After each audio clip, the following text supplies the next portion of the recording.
అనాది కాలం నుండి మన పల్లెటూరి సంస్కృతిలో కుమ్మరి వృత్తికి మట్టి కుండలకు ఎంతో విశిష్టమైన స్థానం ఉంది.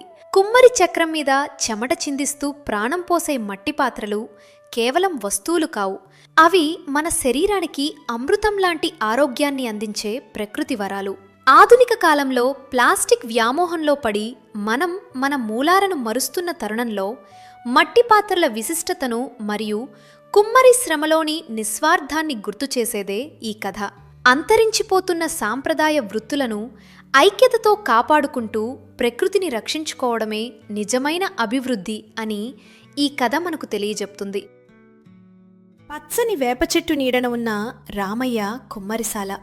ఒకవైపు ఎర్రమట్టి కుప్పలు, మరోవైపు ఆరబెట్టిన కుండలు, ప్రమిదలు ఉన్నాయి. రామయ్య చెమటలు చిందిస్తూ కుమ్మరి చక్రాన్ని తిప్పుతున్నాడు. చేతివేళ్లతో మట్టి ముద్దకు అందమైన కుండరూపాన్ని ఇస్తున్నాడు. సీతమ్మ పక్కనే కూర్చుని మట్టిని తవ్వుతోంది. చూసావా సీతమ్మ, ఈ మట్టిలో ఎంత జీవం ఉందో. మనం గట్టిగా నొక్కితే లొంగుతుంది, మెత్తగా స్పృశిస్తే మనసు విచ్చుకుంటుంది.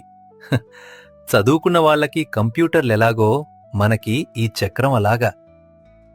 మీ మాటలకేం కానియండి. తెల్లవారితే కార్తీక మాసం మొదలవుతుంది. ఊర్లో అందరూ ప్రమిదలు, కొత్త కుండలు అడుగుతారు.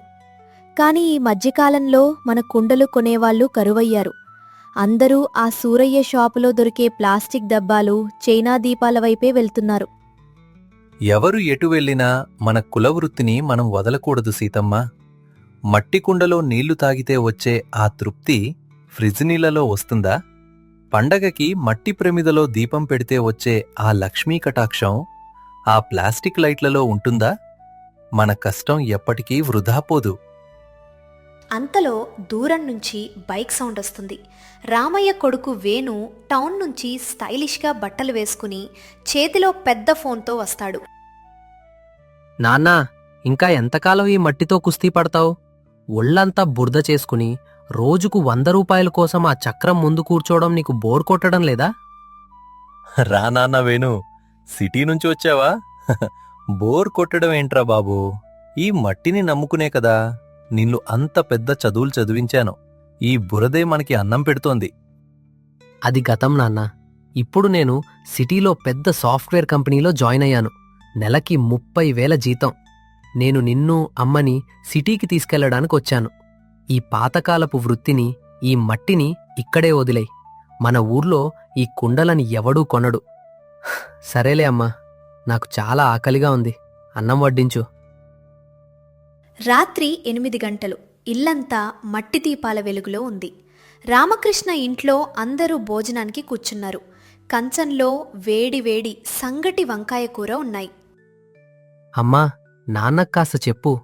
ఊర్లో అందరూ స్టీల్ సామాన్లు వాడుతుంటే నాన్న ఇంకా కుండలు చేసుకుంటూ కూర్చుంటే ఊరివాళ్లు నన్ను చూసి నవ్వుతున్నారు.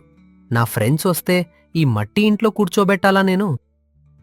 ఒరే వేణూ, చదువొచ్చు కదా అని కన్న వృత్తిని తక్కువ చేసి మాట్లాడుకురా. మీ నాన్న చేసిన కుండల వల్లే నీకీరోజు ఇంత చదువు అబ్బింది. వేణు, నీకు సిటీలో కంప్యూటర్ ముందు కూర్చుని కోడింగ్ చేయటం ఎలాగో, నాకు ఈ చక్రం మీద మట్టిని మలచడం అలాగరా. అది నీకు జీవన ఉపాధి అయితే ఇది నాకు జీవన శ్వాస. నేను ఈ ఊరిని, నా చక్రాన్ని వదిలి రాలేను. అయితే నీ ఇష్టం నాన్న. రేపు ఊరు జాతరుంది కదా, నువ్వు చేసిన కుండలన్నీ సంతకి తీసుకెళ్ళు. ఒక్క కుండైనా అమ్ముడుపోతుందేమో చూద్దాం. ఈ రోజుల్లో అందరూ ఆధునికత వైపు వెళ్తున్నారు. నువ్వు మాత్రం ఇంకా వెనకబడే ఉంటావు. నేను రేపు ఉదయమే సిటీకి వెళ్ళిపోతున్నాను. సరేరా, రేపు సంతలో నా మట్టి గెలుస్తుందో, నీ నమ్మకం గెలుస్తుందో కాలమే సమాధానం చెప్తుంది. మరుసటి రోజు మధ్యాహ్నం 2 గంటలు. పెద్ద చింత చెట్టు కింద సంత జరుగుతోంది. రామయ్య తన కుండలు, ప్రమిదలు, మట్టి పాత్రలను ఒక వరుసలో అందంగా సర్దాడు. దానికి ఎదురుగా సూరయ్య తన పెద్ద బండి మీద రంగురంగుల ప్లాస్టిక్ గంపలు, స్టీలు బిందెలు, రంగుల దీపాలను ప్రదర్శనకు పెట్టాడు. రండి బాబూ రండి, చౌక ధరలో ప్లాస్టిక్ బిందెలు, ఎప్పటికీ పగలని రంగురంగుల డబ్బాలు. ఈ పండగకి మీ ఇళ్లను రంగురంగుల లైట్లతో నింపేయండి. ఊరి జనమంతా సూరయ్య షాపు దగ్గరికి వెళ్తున్నారు. రామయ్య దగ్గరకు కేవలం ఒకరిద్దరు ముసలివాళ్లు మాత్రమే వచ్చి తక్కువ ధరకు అడుగుతున్నారు. ఏంటి రామయ్య, పొద్దుట్నుంచి ఒక్క కుండ కూడా అమ్ముడైనట్లేదు. ఇంకా ఈ కాలంలో కూడా ఆ మట్టి పాత్రల్ని పట్టుకుని కూర్చుంటే ఎలాగయ్యా? కాలం మారింది. జనాలు విరిగిపోయే కుండల్ని కాదు, విరగని ప్లాస్టిక్ని ఇష్టపడుతున్నారు. నీ వృత్తికి ఇప్పుడు కాలం చెల్లిందయ్యా. సూరయ్య, ప్లాస్టిక్ ఇల్లు నింపవచ్చు కాని ఆరోగ్యాన్ని ఇవ్వలేదు. నా మట్టి పాత్రలు ప్రకృతి ప్రసాదించినవి. ఈరోజు కాకపోయినా రేపైనా జనాలు వీటి విలువ తెలుసుకుంటారు. దూరం నుంచి వేణు ఇదంతా గమనిస్తూ నిలబడ్డాడు. తండ్రి పడుతున్న కష్టం, ఊరివాళ్ల అలసత్వం చూసి వాడికి ఒకవైపు బాధ, మరోవైపు కోపం వచ్చాయి. 2 వారాలు గడిచాయి. చలికాలం ముదురుతోంది. ఊరి పంచాయతీ ఆఫీస్ ముందు జనం గుమికూడారు. ఊరిలో వింతగా అందరికీ కడుపు నొప్పి, కీళ్ల నొప్పులు, నీరసం వస్తున్నాయి. స్థానిక డాక్టర్ ఆనంద్ జనాలను పరీక్షిస్తున్నాడు. ఏంటి డాక్టర్ గారు, మన ఊరి వాళ్ళందరికీ ఒకేసారి ఇలాంటి రోగాలు వస్తున్నాయి? నీళ్లు ఏమైనా పాడయ్యాయా? నీళ్లు బాగానే ఉన్నాయి ప్రెసిడెంట్ గారు, కానీ నేను గమనించిందేంటంటే మీ ఊరు వాళ్ళంతా ఈ మధ్యకాలంలో అతిగా ప్లాస్టిక్ పాత్రల్లో నిల్వ ఉంచిన నీళ్లు తాగుతున్నారు, ప్లాస్టిక్ డబ్బాల్లో వేడివేడి అన్నం తింటున్నారు. ఈ ఎండవేడికి ఆ ప్లాస్టిక్లోని రసాయనాలు అన్నంలో, నీళ్లల్లో కలిసి ఊర్వాళ్ల పొట్టల్లోకి వెళ్తున్నాయి. దీనికి తోడు ఫ్రిడ్జ్లోని చల్లటి నీళ్లు తాగి రోగనిరోధక శక్తి కోల్పోతున్నారు. మరి దీనికి విరుగుడేంటి డాక్టర్ బాబు? విరుగుడు మన పూర్వీకుల పద్ధతుల్లోనే ఉంది. ప్లాస్టిక్ని పూర్తిగా నిషేధించాలి. పూర్వంలాగా మట్టి కుండల్లో నీళ్లు తాగాలి, మట్టి పాత్రల్లో వండుకోవాలి. మట్టిలో ఉండే సహజ ఖనిజాలు రోగాల్ని నయం చేస్తాయి. కానీ మీ ఊర్లో కుండలు చేసేవాళ్లు ఉన్నారా అసలు? మన రామయ్య ఉన్నాడు కదా, వాడు రోజులు తరబడి మొత్తుకుంటున్నా మనం వాడి మాట వినలేదు. సూరయ్య, ప్లాస్టిక్ వ్యామోహంలో పడి మన ఆరోగ్యాన్ని పాడు చేసుకున్నాం. మరుసటి రోజు ఉదయం రామయ్య కుమ్మరిశాల. ఎప్పుడూ లేనంతగా ఊరి జనమంతా రామయ్య ఇంటి ముందు వరుసలో నిలబడ్డారు. రామయ్య, నన్ను క్షమించు. ఆ రోజు సంతలో నిన్ను, నీ వృత్తిని ఎగతాళి చేశాను. ఈ ప్లాస్టిక్ వాడుతుంటే ఇళ్లల్లో అందరికీ రోగాలు వస్తున్నాయి. ఇదిగో, నాకు 2 పెద్ద నీళ్లకుండలు, వంట చేసుకోవడానికి 3 మట్టి చట్టీలు కావాలి. ఎంత ధరైనా ఇస్తాను. అయ్యో పెద్దాయనా, క్షమాపణలెందుకు? మీరంతా నా ఊరివాళ్లు. కాని ఒక్కసారిగా అందరికీ కుండలివ్వాలంటే నా దగ్గర అన్ని కుండల్లేవు. నేను, నా భార్య రాత్రింబగళ్ళు కష్టపడినా వారానికి 10 కుండల కంటే ఎక్కువ చేయలేం. కాస్త సమయం పడుతుంది. 3 రోజులు గడిచాయి. రామయ్య రాత్రి పగళ్ళు కష్టపడి ఊరి గ్రామస్తుల కోసం కుండలు సిద్ధం చేశాడు. చూశావా సీతమ్మ, డాక్టర్ గారు చెప్పిన మాటలతో ఊరివాళ్లంతా మన మట్టి విలువ తెలుసుకున్నారు. ఊరివారందరికీ సరిపడా కుండలు సిద్ధమయ్యాయి. దేవుడి దయవల్ల మన గ్రామస్తుల ఆరోగ్యం బాగుపడితే చాలు. అవునండి, మన ఊరి జనం ఆరోగ్యం కంటే మనకేదీ ముఖ్యం కాదు. సరే, ఇప్పటికే చాలా పొద్దుపోయింది. మీరు చాలా అలసిపోయారు. రండి, అన్నం వడ్డిస్తాను. తిని కాస్త విశ్రాంతి తీసుకోండి. రామయ్య కుండలన్నీ భద్రంగా తమ ఇంటి వరండాలో వరుసగా ఆరబెడతారు. ఇక వారు భోజనానికి వెళ్తారు. అర్ధరాత్రి సమయం. సూరయ్య ముఖానికి గుడ్డ కట్టుకుని దొంగల రామయ్య ఇంటి వరండాలోకి ప్రవేశిస్తాడు. రామయ్యకు వస్తున్న ఆదరణ చూసి ఓర్వలేక కుటిల బుద్ధితో చేతిలో పెద్ద కర్ర పట్టుకుని వస్తాడు. నా ప్లాస్టిక్ వ్యాపారాన్ని దెబ్బతీసి నీ మట్టి కుండలతో నువ్వు గొప్పవాడి అయిపోదామనుకుంటున్నావా రామయ్య? నీ కుండలు ఉంటే కదా జనాలు కొనేది. ఇవాల్టితో నీ ఆట ముగిసిపోతుంది. సూరయ్య క్రూరంగా నవ్వుతూ వరండాలో ఉన్న కుండలన్నింటినీ తన కర్రతో కొట్టి పగలగొడతాడు. అంతేకాకుండా రామయ్య ప్రాణంగా చూసుకునే కుమ్మరి చక్రాన్ని కూడా గొడ్డలితో 2 ముక్కలుగా నరికి అక్కడి నుండి పారిపోతాడు. మరుసటి రోజు ఉదయం రామయ్య, సీతమ్మ నిద్రలేచి వరండాలోకి వస్తారు. అక్కడున్న దృశ్యం చూసి ఇద్దరూ గుండె పగిలేలా రోదిస్తారు. కుండలన్నీ ముక్కలై పడి ఉన్నాయి. జీవనాధారమైన చక్రం విరిగిపోయి ఉంది. నా చక్రం, నా ప్రాణంలాంటి చక్రాన్ని ఎవడో నరికేశారే. నా కుండలన్నీ పగిలిపోయాయే. ఊరి వాళ్ళకి ఇవాళ కుండలిస్తానని మాట ఇచ్చాను. ఇప్పుడు నేనేం చెయ్యాలి? నా వృత్తిని నాశనం చేసేశారు. అంతలో ఊరి గ్రామస్తులు కుండల కోసం రామయ్య ఇంటికి వస్తారు. అక్కడ విరిగిపోయిన కుండలను, ముక్కలైన చక్రాన్ని చూసి అందరూ ఆశ్చర్యపోతారు. రామయ్య, ఏంటయ్యా ఇది? ఎవరు చేశారు ఈ దారారుణం? నీకు శత్రువులు ఎవరున్నారు ఈ ఊర్లో? నాకేం తెలీదు ప్రెసిడెంట్ గారు. నా చక్రం విరిగిపోయింది. నా బతుకు ముక్కలైపోయింది. ఇప్పుడు ఊరి ప్రజలకు కుండలు ఎలా ఇవ్వగలను? రామయ్య ఇల్లు. అందరూ తీవ్రమైన బాధలో ఉండగా అంతలో వేణు ఊర్లోకి వస్తాడు. తనతో పాటు 10 మంది చదువుకున్న పల్లెటూరి యువకులను వెంటబెట్టుకుని వస్తాడు. వేణును చూసి రామయ్య ఆశ్చర్యపోతాడు. వేణు, నువ్వేంట్రా ఈ సమయంలో వచ్చావు?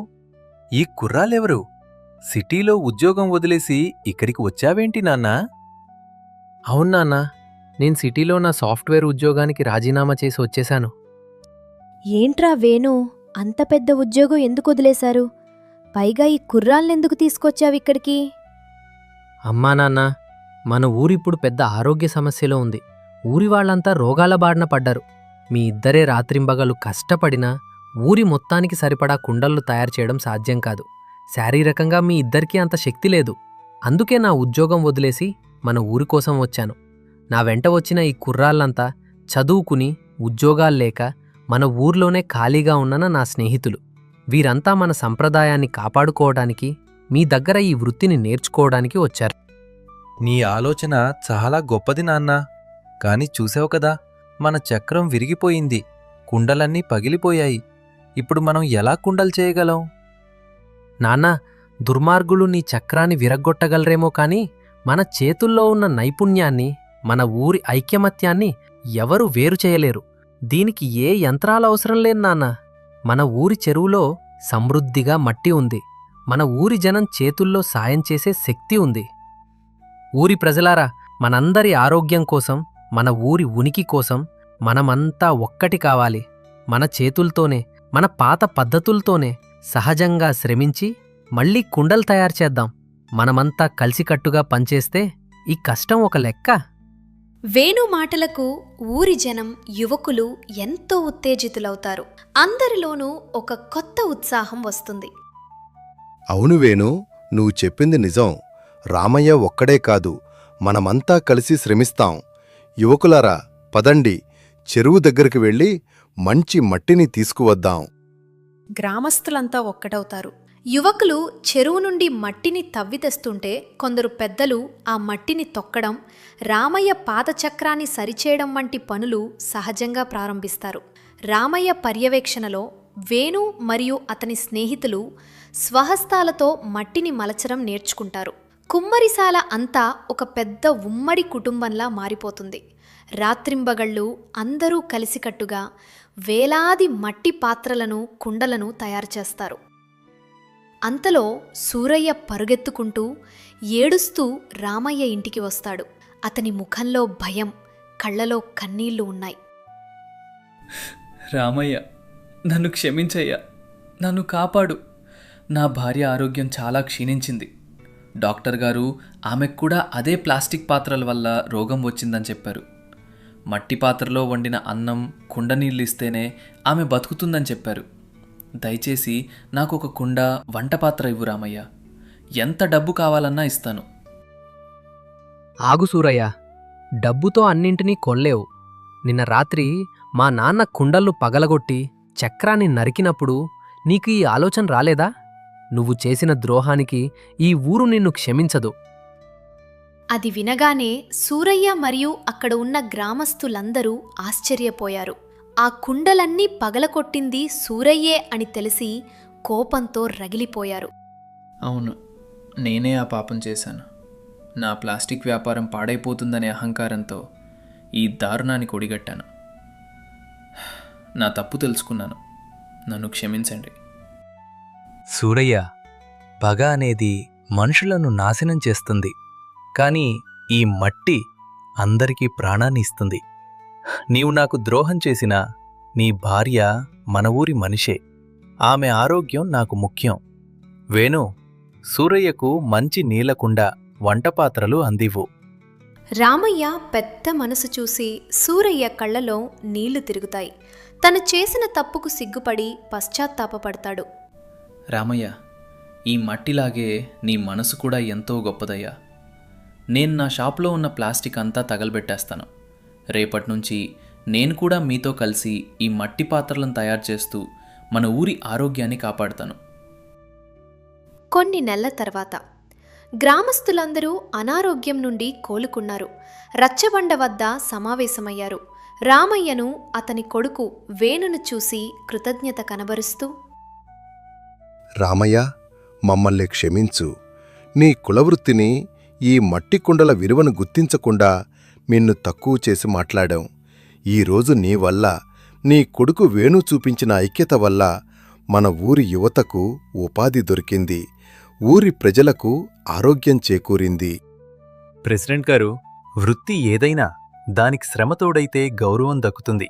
కాని ఆ వృత్తికి ఆధునిక చదువు కలిగిన యువత మరియు ఊరి ప్రజల ఐక్యత తోడైతే అది సమాజానికి కొండంత బలాన్ని ఇస్తుంది. అవునాన్నా, సిటీలో లగ్జరీ లైఫ్ ఇచ్చే సంతోషం కంటే మన మట్టి వాసంలో, మన ఊరి బంధాల్లో ఉన్న సంతోషం ఎందులోనూ లేదు. రూపాయి ఆశతో చేసే ప్లాస్టిక్ వ్యాపారంలో స్వార్థం దాగుంటుంది నాన్నా. కాని నువ్వు చేసే ఈ మట్టి కుండలో ఊరి జనాల ఆరోగ్యం, 10 మందికి అన్నం పెట్టే నిస్వార్థమైన శ్రమ దాగున్నాయి. ఈ మట్టికుండ కేవలం నీరు నింపుకునే పాత్ర కాదు, మన సంస్కృతిని, ప్రకృతిని కాపాడే అమృత భాండం. చూశారుగా మిత్రులారా, డబ్బు సంపాదించాలనే స్వార్థంతో చేసే ప్లాస్టిక్ వ్యాపారాలు మనుషుల ఆరోగ్యానికి నష్టం కలిగిస్తే, అందరి బాగు కోసం నిస్వార్థంగా చేసే కుమ్మరి వృత్తి సమాజానికి మేలు చేస్తుంది. మట్టి కుండలు కేవలం మీరు నింపుకునే పాత్రలు కావు, అవి మన సంస్కృతికి మరియు ఆరోగ్యానికి మూలాధారాలు. ఎటువంటి ఆధునిక యంత్రాలు లేకపోయినా అంతరించిపోతున్న మన సాంప్రదాయ కుమ్మరి వృత్తికి యువత నైపుణ్యం, గ్రామస్తుల శ్రమ మరియు ఐక్యత తోడైతే ఎలాంటి వృత్తినైనా కాపాడుకోవచ్చని ఈ కథ నిరూపిస్తుంది. స్వార్థాన్ని వీడి మన మూలాలను మరియు ప్రకృతిని గౌరవిస్తూ కుమ్మరి వృత్తిని కాపాడుకుందాం, భూమిని రక్షించుకుందాం అని తెలియచేయడమే మా ఈ చిన్న ప్రయత్నం.